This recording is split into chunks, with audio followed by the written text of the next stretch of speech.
Hello, good evening, good morning, good afternoon from wherever you are watching us. My name is Shay Hardy. I am the founder and managing director of Empower Amsterdam and empowerment.org.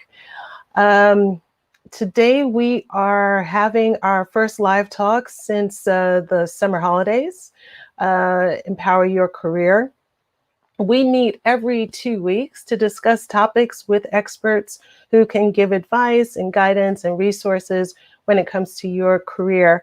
This month's theme is fall and get back up. And it's all about, of course, the fall season. We don't want to leave out the season, but also so many things change and you feel like you've fallen, like things have all gone wrong. But we want you to know that you can get back up and we want to help you get back up in your career.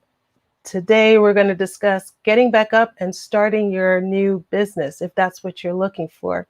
I have with me 4 business owners who have started their own business, and they're going to share their expertise and their advice, resources, information you would like, as you would like. I'm going to let them introduce themselves. From my perspective, I see Cindy in the top corner. Why don't I start with you? And if you could just introduce yourself. Sorry. Okay, yeah. Hi, no.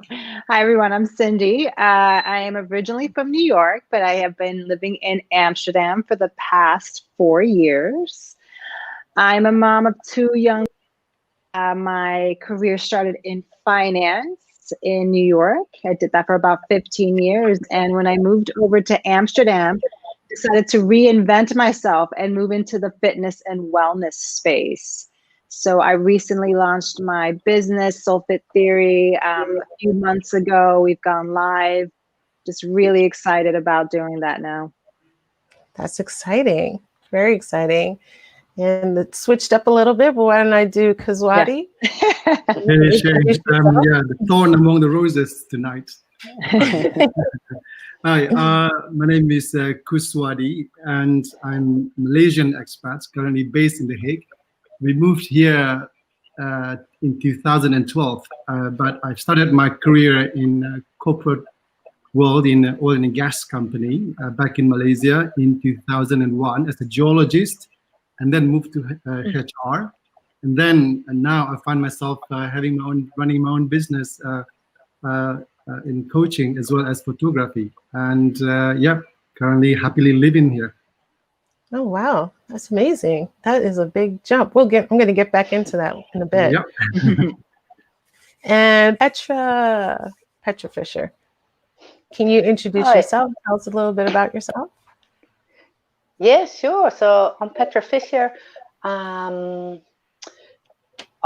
sort of accidentally started my business. I wasn't planning on it, but things were insecure where I was working. People said, you should start for yourself. And I thought, yeah, right. But, I don't do acquisition. I'm too shy for that. I'm great in front of groups, but I don't reach out to people. And that actually became my business model. I've used LinkedIn to become extremely visible so that people either approach me if they need my services or refer people to me. And so that is now also what I teach others.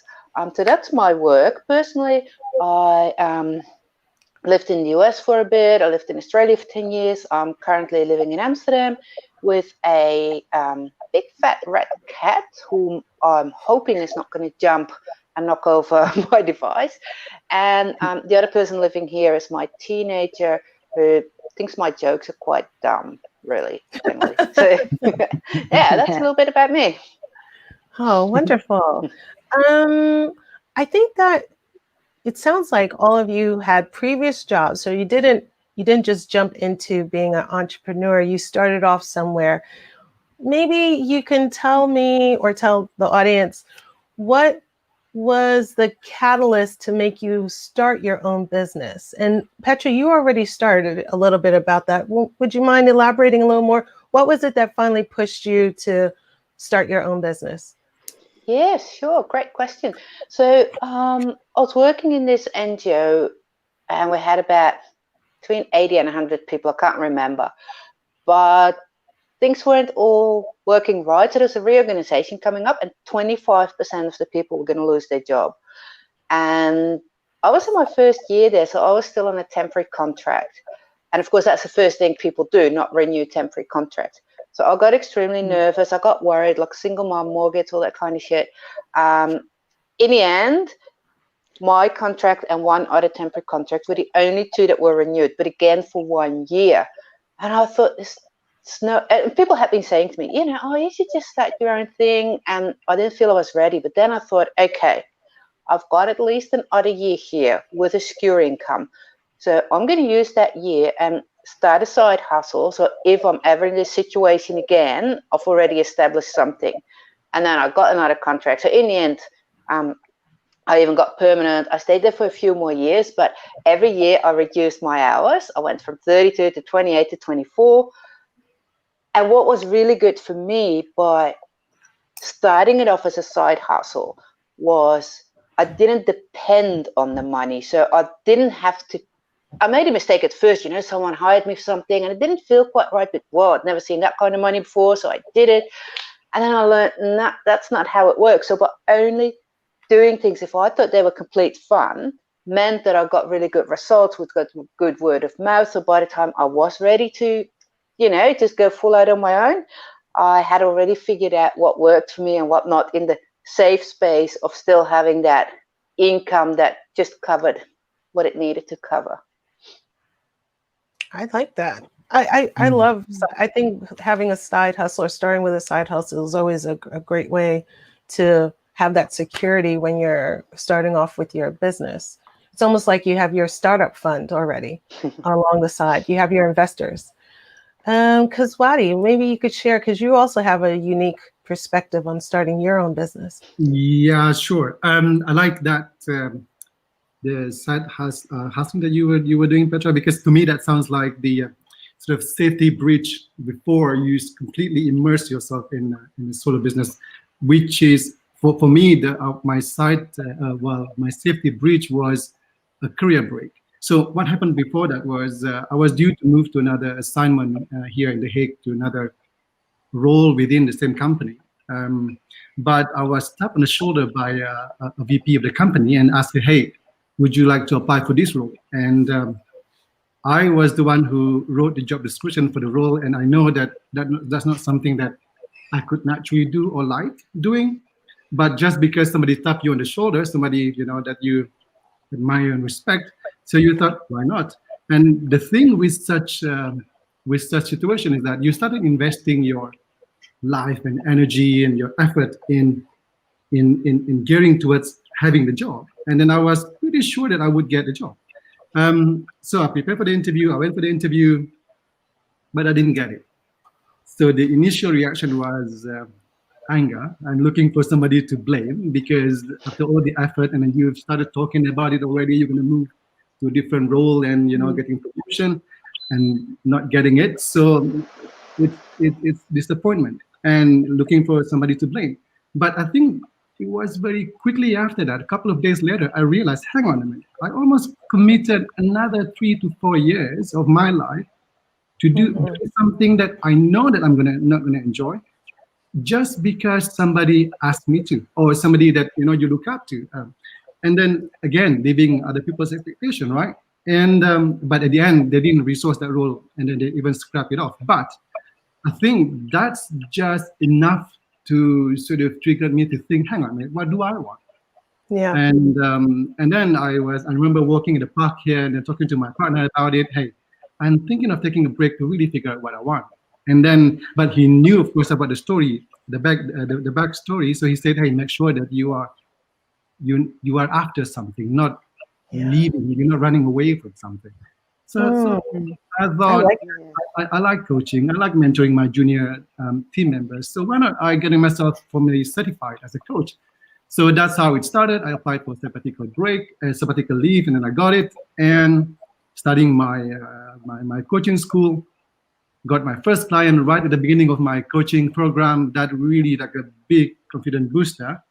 And after you taste that sweetness of doing your own business and being your own boss, So I thought, what the heck? I mean, why would I want to go back? And I submitted my Yeah. resignation letter, and here I am. I love that. I especially love what your partner said to you. Make sure you're running after something and not running away Yeah, from something. I yeah, think that's what yeah, you're yeah, saying. yeah. Because no matter what's going on at the previous job, you take that with you, no matter where you go. Whatever, if you either fix it there or you fix it somewhere else. Exactly. We have a question from Tuhid Ahmad, but if you hold on a second, Tuhid, we'll get right to it. I just want to let Cindy introduce her, tell her side first. So hang in there. Hey, Cindy. Hi. I love hearing Petra's and Kuswati's story because, you hear this in just different versions. I had a completely different experience. So I worked in finance for 15 years. I took a step away from it when I started to have my family. So I had my first son, and then the powers that be had us move to Amsterdam. There I was in Amsterdam with my 2-year-old, and then my new baby came along, and kind of really just took the time to assess, all right, what do I want for my next step, right? I did that soul searching that people tell you to do all the time. And, starting over in Amsterdam is not necessarily the easiest thing, right? The skills, you have highly skilled folks from the US that, there's a language barrier. There's just a lot of things that need to happen in order for you to possibly get the same role you had back in the US.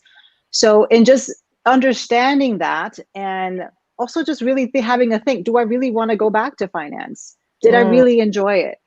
And to be honest, I learned a ton. I loved working with all the people that I had along the way, but it just wasn't for me. I just felt inside, this isn't it. This is a good means to an end, right? The skill set. And so I took this time that I had here in Amsterdam to really do a lot of soul searching, figuring out what is it that I want to do. And I always knew that I wanted to start something, because that always called to me, always building something from scratch, being part of the process, the creative process, working with people, putting things, bits and pieces together, understanding, okay, what is it that I really like? And the thing that has been consistent from early on was fitness and wellness.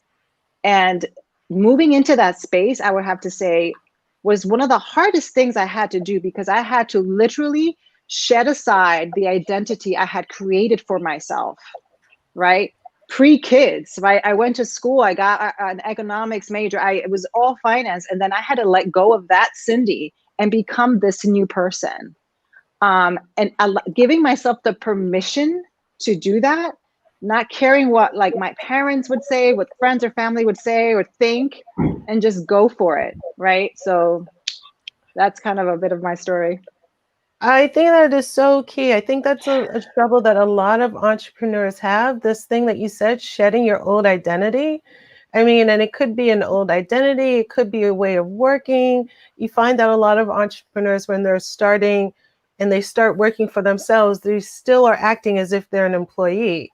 They forget that there is no manager. You come up with the strategy, you have to do everything. You come up with the plan and you're the one that executes it, especially if you're a solo entrepreneur. That, I mean, that's basically you. You are the business. I'm going to take a moment and answer Tuhid's question here. Can we put it up on the screen? So he says, hi, I'm doing a government job, but I have experience of business. But my father asked me to continue the job to whom I'm not interested. What should I do? I think this goes along the lines of feeling like you have to stay in the job that you don't want to do. And I think we touched on it before. We were talking about assessing, what do you really want? And I don't know how old Tuhid is, where he has to do the job because of his father, but sometimes you have to do the job because you have kids, or because you're the breadwinner, or because of other things. So in your experience, how did you make that transition? And we just talked about the transition, but make that decision to say, I'm going for this, even though there might be something, and you touched upon that already, Kuswati, when you talked about they're giving you another job, they're giving you another opportunity. But you were also having this, well, I'm upset because they didn't promote me, but I don't really want this job. Yeah, yeah. So I think I could relate to the question, and let me go back to a background where I come from. I come from a very small village in Malaysia. I'm the eldest in the family. I am the breadwinner for the family. I pay for my siblings' educations. I give money to my parents. In fact, when I had a scholarship from Shell to study in the UK, and I remember having to split the scholarship money to send back to Malaysia so that they can sort of continue with my siblings' education. So I think at that time I just see it as an obligation, as something I have to do. But for them, I've created an identity. There's identity that I create for myself that for them, in their eyes, they also have sort of an image of me as the continuous breadwinner for the family. For every matter, they would come to me. So that's quite a sort of a strong identity.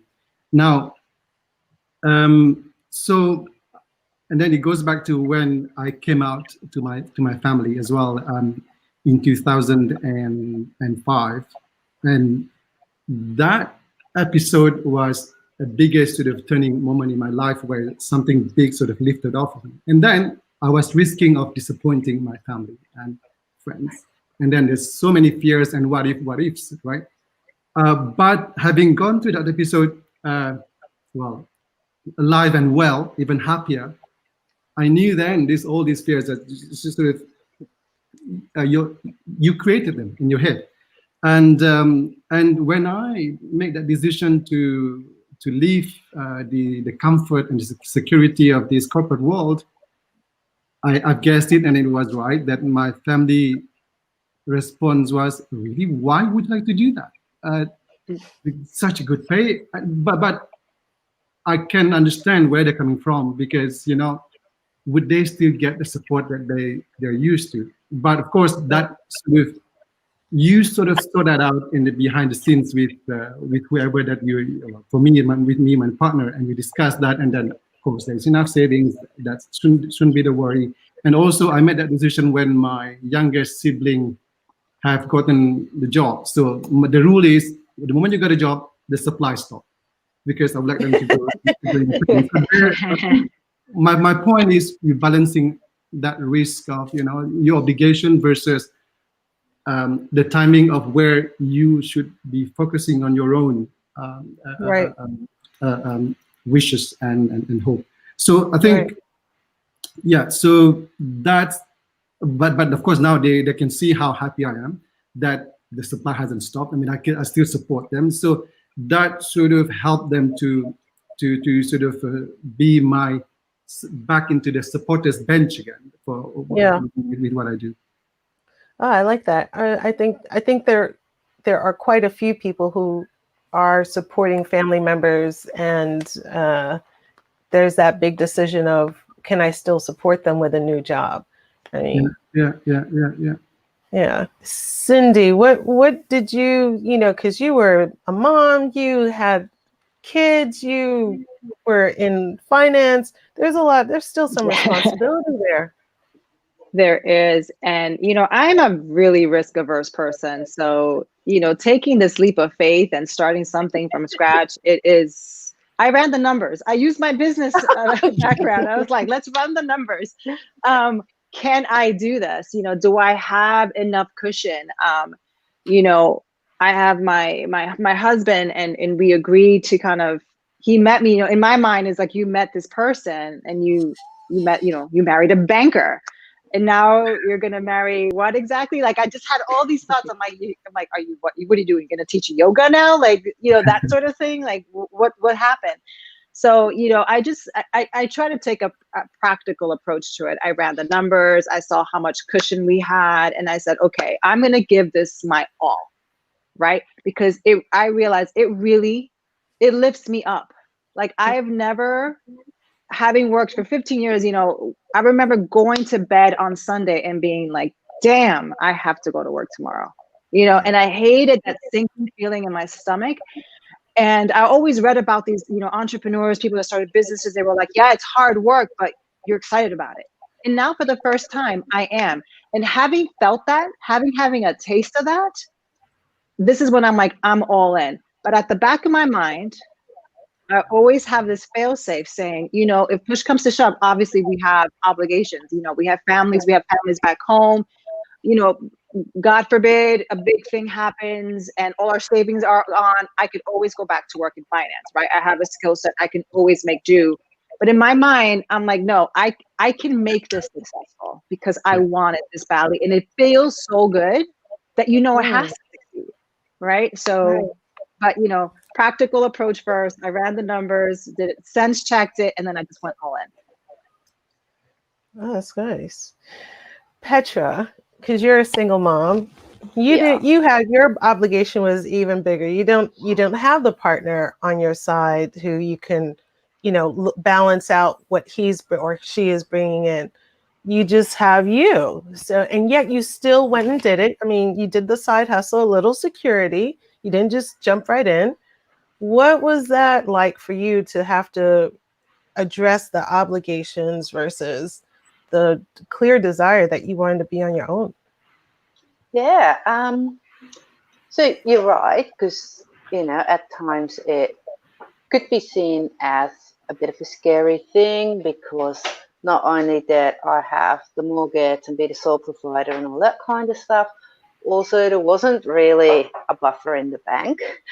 But the company where I was working, I started to slowly but surely feel that company culture and my personality were a mismatch.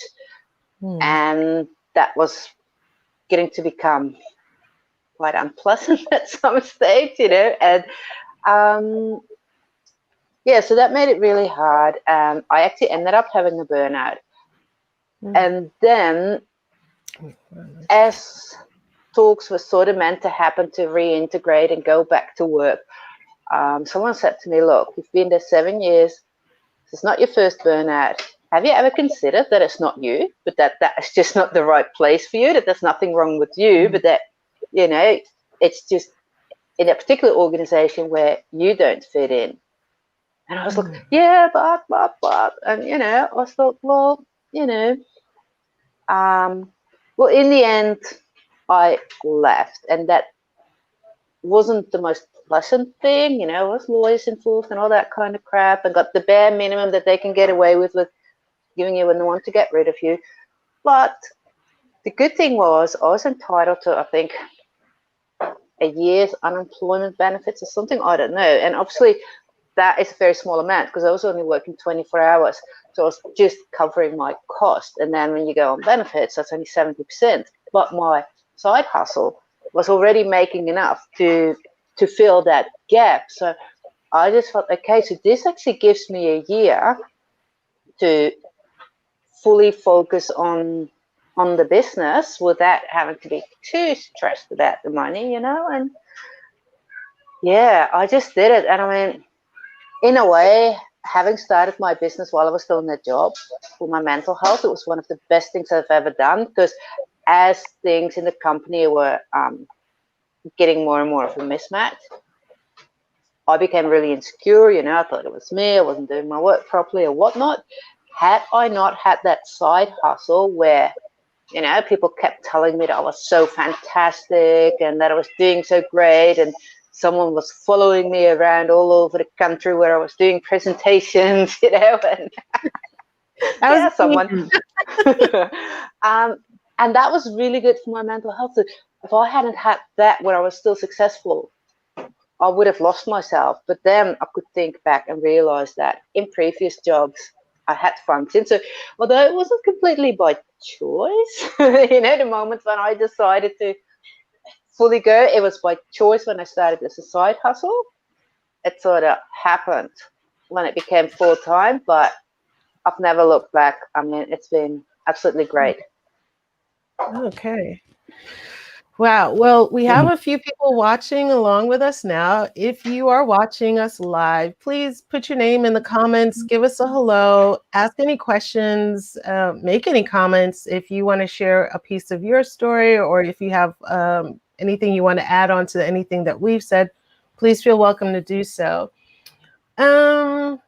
hindsight is 2020, right? You guys are all happy now where you are now.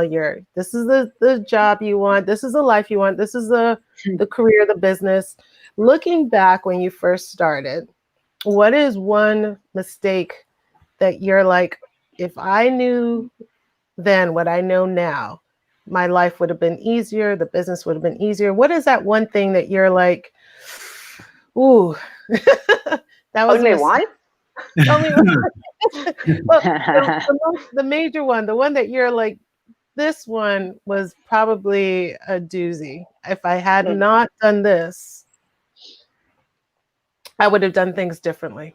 What about you, Petra? We'll start with you. Yeah, okay, so there's actually two. One is charging rates that I thought I could maybe afford, because I obviously didn't have an entrepreneur mindset at first. I wasn't used to investing in myself, any of that. And I made the big, big, big mistake of setting up my business as if I was the client. Whereas my clients have way more money than I do. So that was a big mistake. The other one was that, and I sort of said that a little bit earlier on in the introduction, that at first I took on clients, even if my gut feeling said, I'm not sure, I said I had to be a LinkedIn trainer.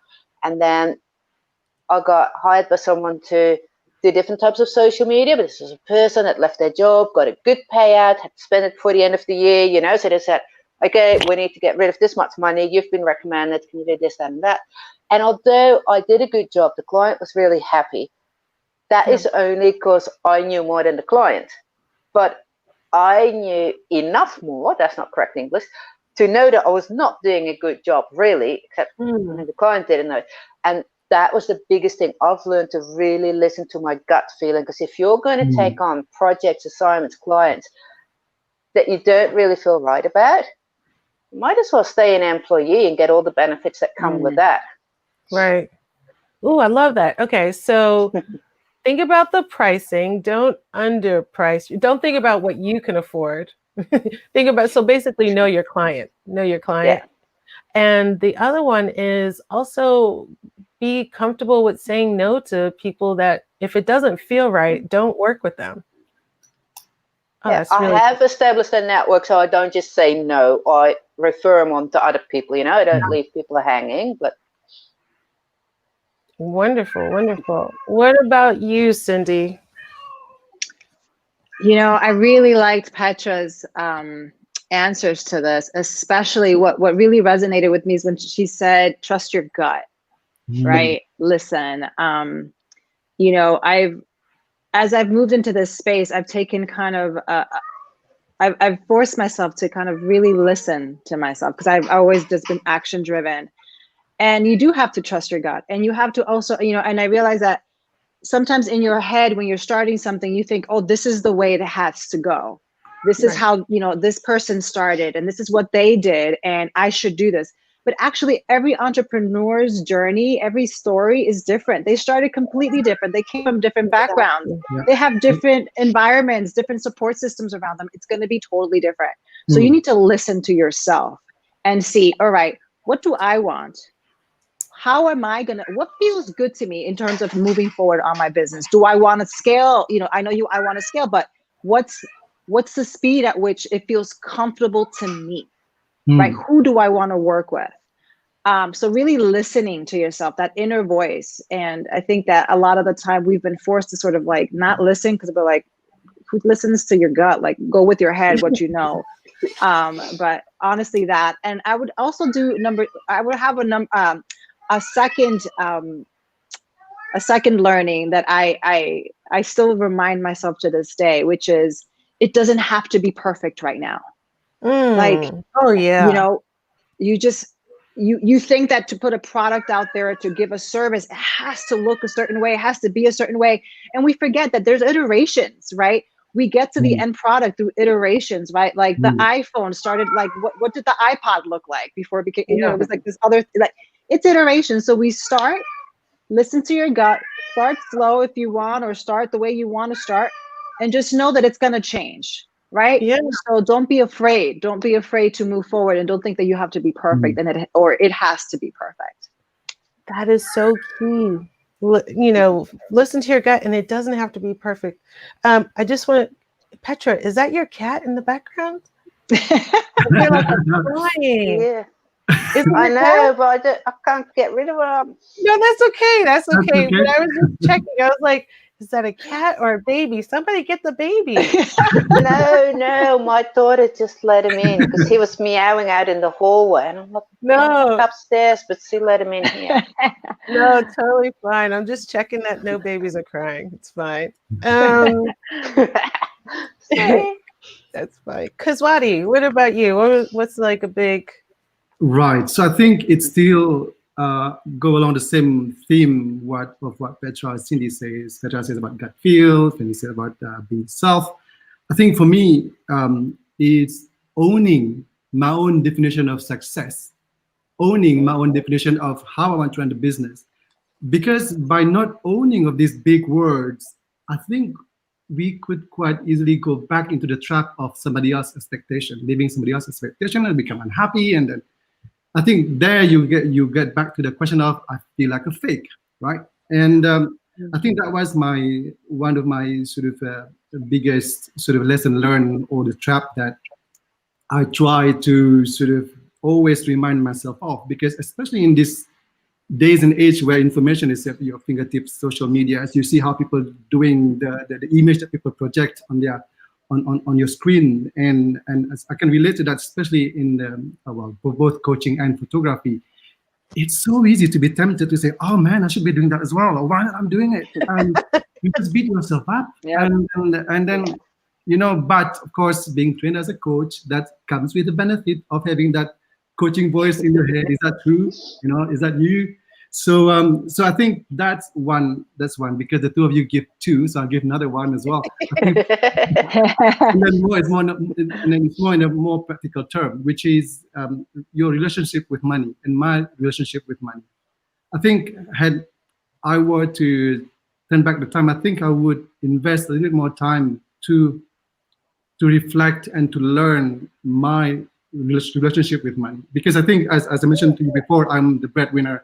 Whatever my siblings or my parents ask, I will give. And I think how you do one thing is how you do everything, right? So with money, because I have sort of some savings, I sort of spend it on my studio equipments and this and that.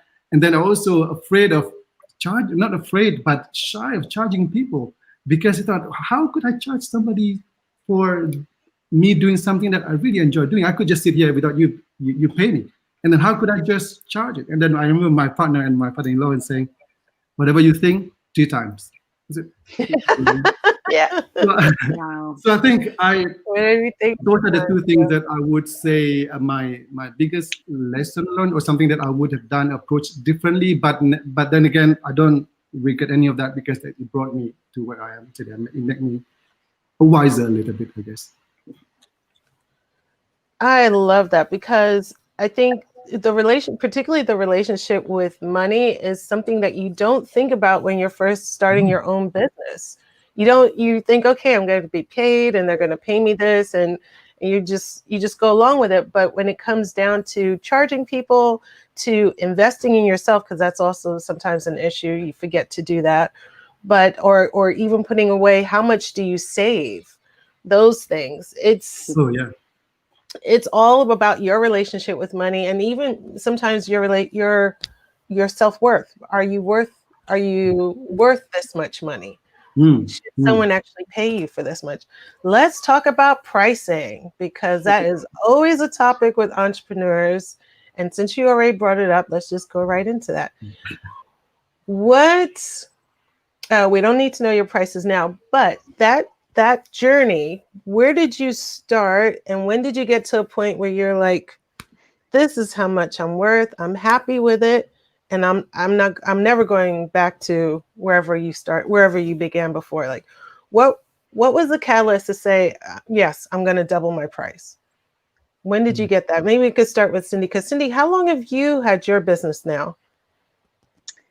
I would say, let's see, I started last winter. but because of COVID and everything and switching, so I'm fairly new. Excellent. So I would say, yeah, with the new online, everything has to be online, of course, as we know. So I started, I would say, in the spring of this year. So it's fairly new. Gosh, you know, pricing. So And that's this comes perfect. down, it is. This is, I wanted to touch on it because Wadi he spoke about it, knowing your worth. My goodness. It is such a difficult thing, right? You kind of feel bad charging people. You're like, ooh, this is too much.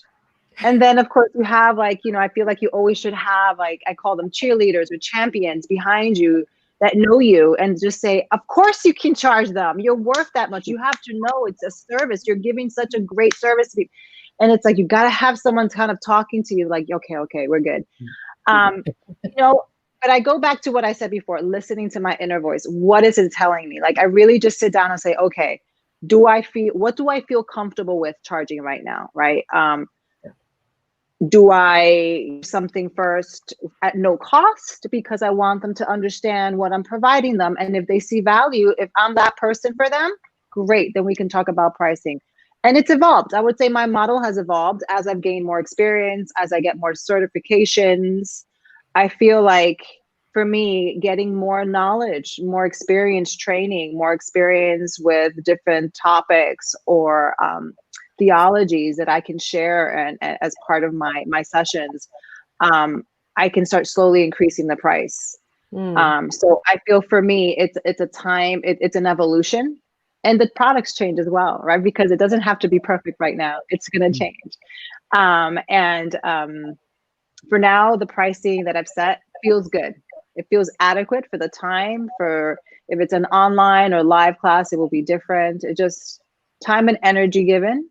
I calculate that and what feels good with me. And I've just moved forward from there. What about you, Kaswadi, what was your pricing journey? Yeah, I think the feel good point, I think it's a very important point. But before that, when I mentioned that my father-in-law is saying, you know, whatever you think, double it, and I asked him again, I said, would you hire me then with that price? I said, no. Why? You're expensive. Great. But then again, he's not my target client, so I shouldn't be worried. Right. So I think that's another key point about knowing your target client. And for me, I remember starting at 50 euros for my client per hour, because at that time that was what I was comfortable charging. And even then, I initially was much lower, but one of my cheerleaders pushed me, hey, at least 50 euros, come on. And that's what I started with. But I think there would be a point where subconsciously on the back of your mind, you realize that what feels good to you. I think that's important, to have that balance between what you charge and how you feel about it, because you don't need to push. You cannot. For me at least, I must not push it too far that I feel like a cheat while having conversation with a client, because I think that will distract me in that conversation. Yeah. But slowly and surely, you will be able to feel comfortable. You will get to a point where you will feel comfortable with that. Because I remember my facilitators, my coaching school teachers saying that, look, see it as energy exchange, right? What you charge them is an energy exchange on their behalf for your time and skill and the energy that you put in as you coach. And I do see that for those clients that what I consider now undercharged, the commitment level was not quite there compared to the ones that are willing to pay you for they think what you're worth and then what you think yourself worth, right? So again, I think I go back to the concept of owning it. Own your own definition of what your self-worth is. Feel it, and then you will get to a point where that balance kick in, and then you feel comfortable with it. I remember this one situation where I was approached for a business deal, and then I was racking my head off for a week to think about what price should I quote for myself. I think because I was too long coming up with my proposal, they come back with their proposal, and then I was shocked to see the price tag that they put much higher than what I expected. And I said, geez, man, good thing I haven't sent this proposal. And, yeah, so it just goes to show that how you sort of the thought of you not good enough, not ready enough for, not ready for this is just a constant noise in the background. You should be aware of and deal with. Yeah. I know that there's some questions in the chat. I will get to it in just a moment. Bear with me. Petra, why don't you tell us about your pricing journey? Yeah, sure.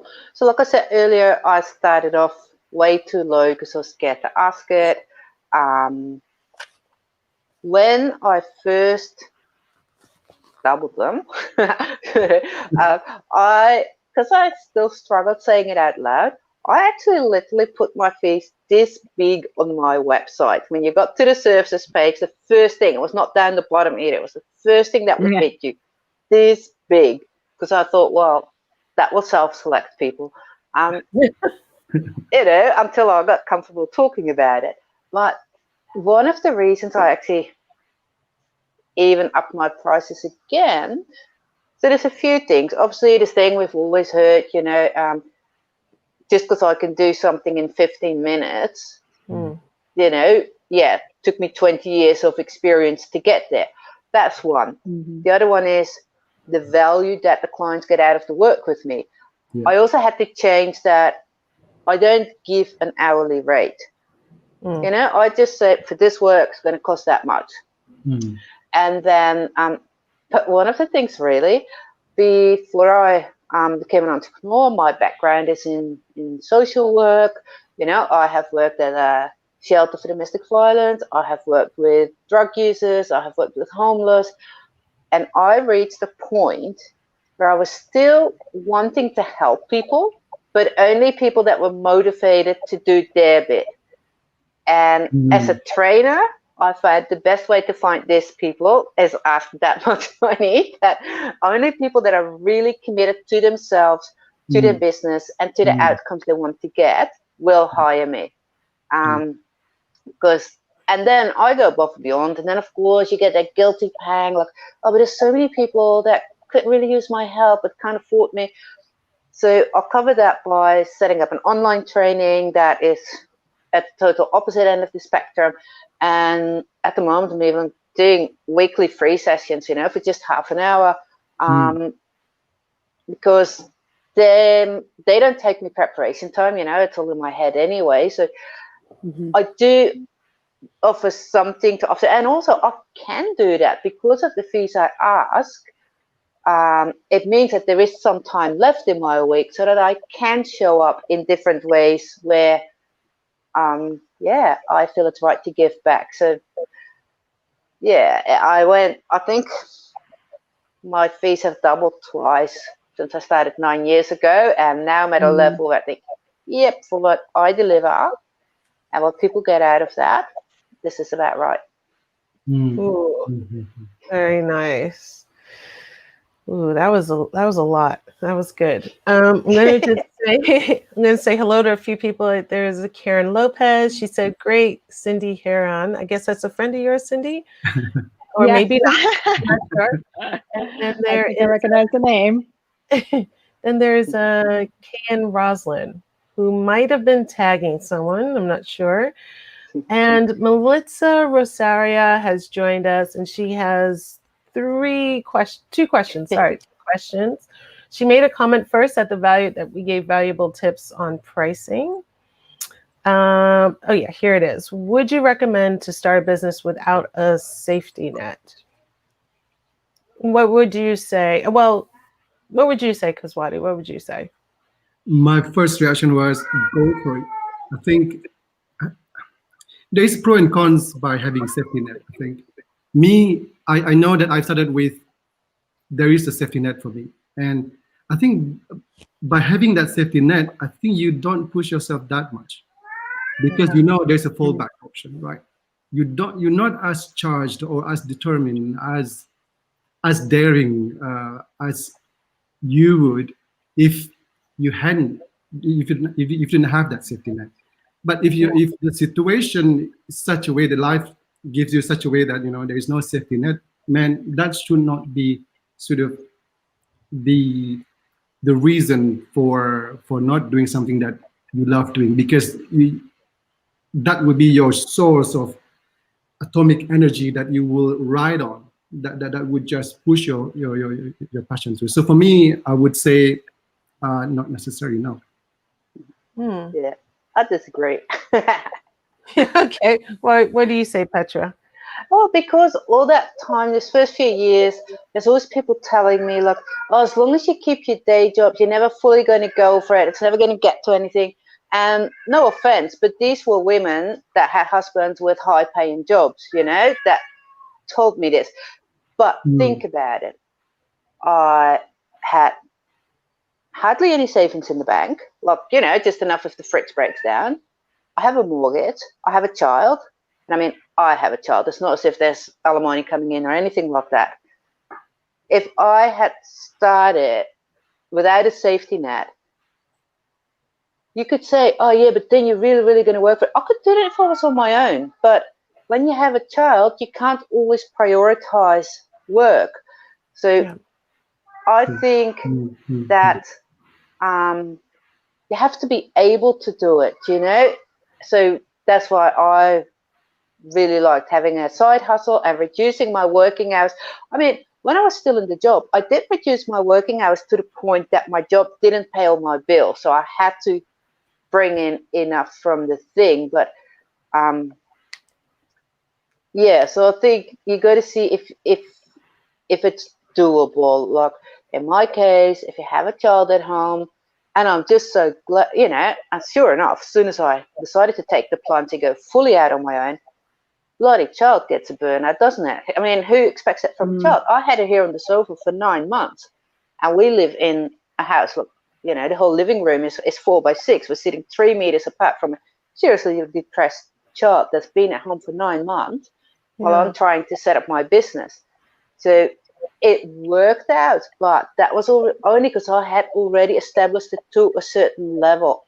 There's no way with what I had to deal with that I could have done that. And then what? Would have sold the house, had to leave Amsterdam, totally uproot that, kid. So I would have some sort of safety in place because you don't know what life's going to throw at you. And I think for you, the safety net was having the regular job, even at reduced hours. Yeah. It doesn't always have to be a huge savings. It can be it seems like your full-time job was a side hustle in a way. It was like supplemental. Mentally it was. Financially it may have not been, but mentally it definitely, that shift happened a lot sooner. That my side hustle in my mind was my business and the day job was the side hustle. That was where the money was coming from until I felt, and like I said at the beginning, I did have a safety net in that respect, that I still got a little bit of unemployment benefits, I still needed to make a fair bit to cover that gap, but and I'm so glad that was there, because a situation that happened in life back then, I wouldn't have been able to survive. Okay. Last question from Melissa. Did you at any point have mentors? No, wrong one.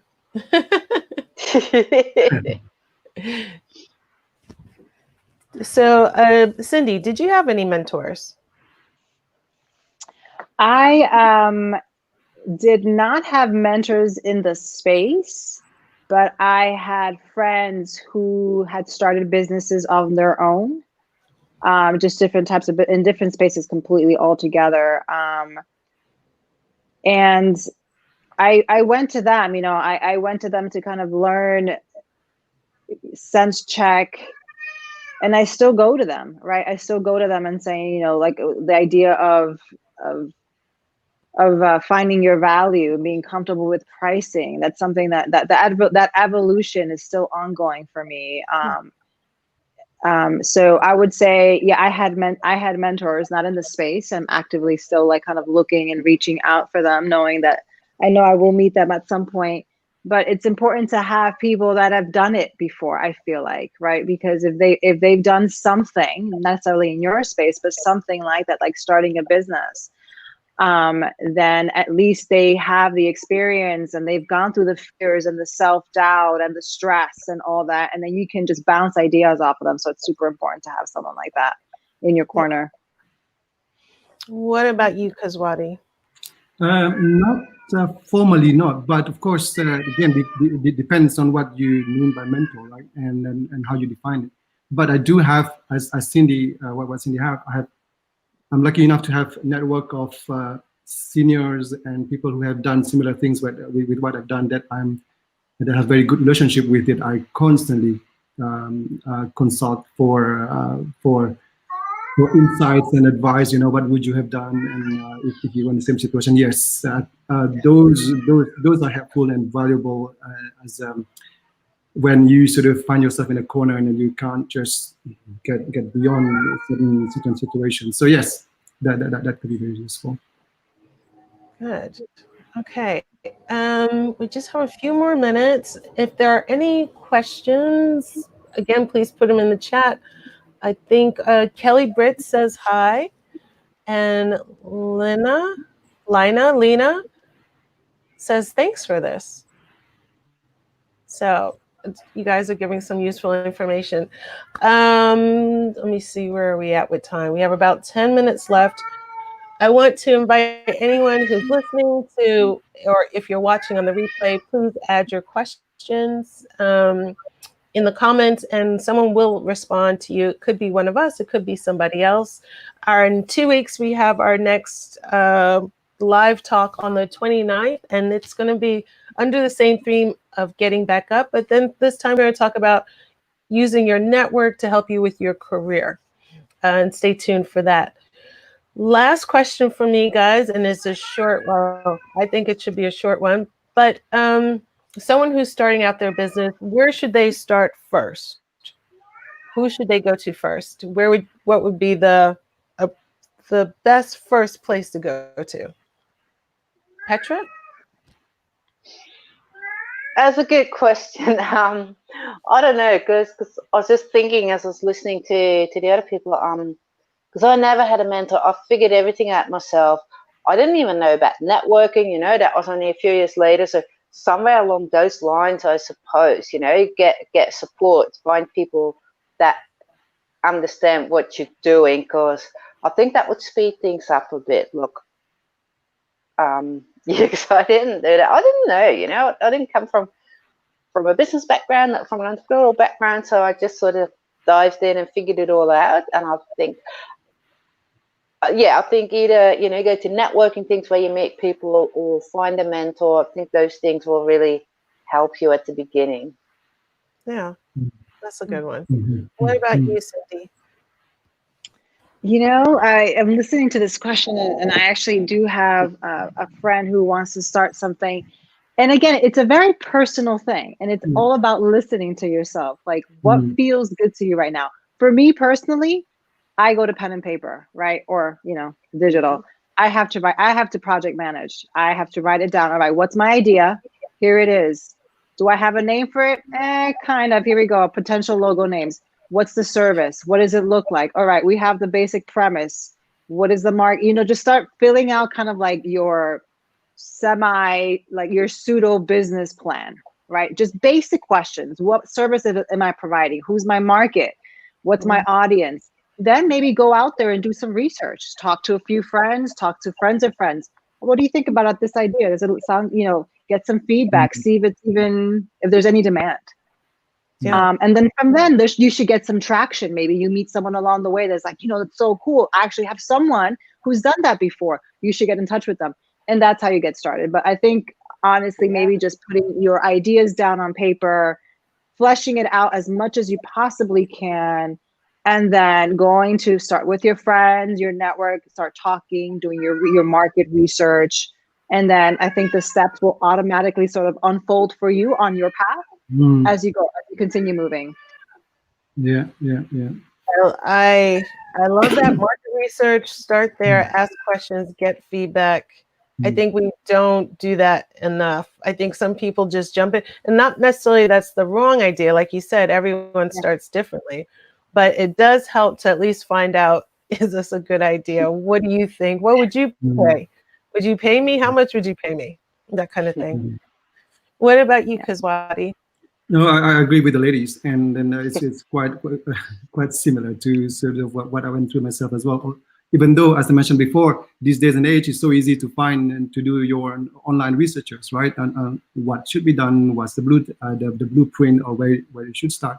But the danger with that is if you're not sort of if you haven't had your own sort of sketches of what is it that you want to do and how you want to do it, you need the way you want to do it.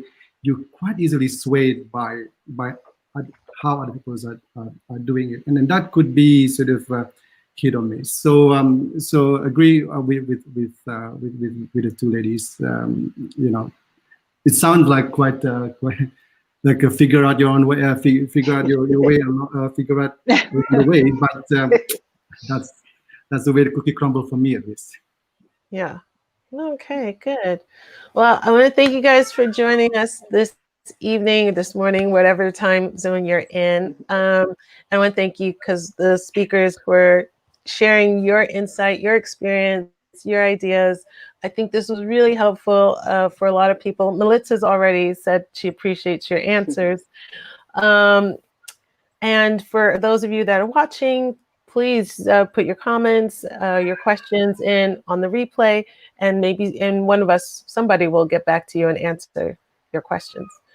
Goodbye for now. Bye.